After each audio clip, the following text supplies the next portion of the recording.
Hello students, আজি তোমালোকৰ গণিত পৰীক্ষা হৈ গ'ল আৰু গণিত পৰীক্ষা কেনেকুৱা হ'ল, কাৰ কেনেকুৱা হৈছে, কোৱেশ্যন পেপাৰ কেনেকুৱা হৈছে এবাৰ মোক জনাবা। এতিয়া মই তোমালোকক যিখন পেপাৰ সেট এ আছিলে সেই সেট এ পেপাৰখনৰ MCQ খিনি সলিউশন কৰি দিম, মানে সলভ কৰি দিম আৰু কাৰ কেনেকুৱা হৈছে এবাৰ মোক জনাবা, কমেন্ট বক্সত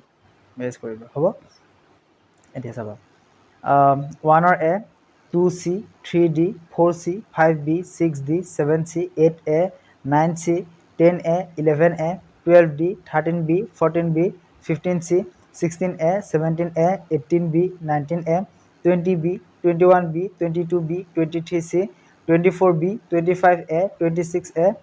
26C 27B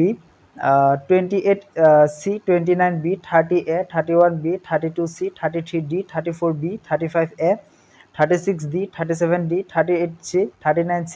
40D 41D 42C 43D 44A আৰু 45D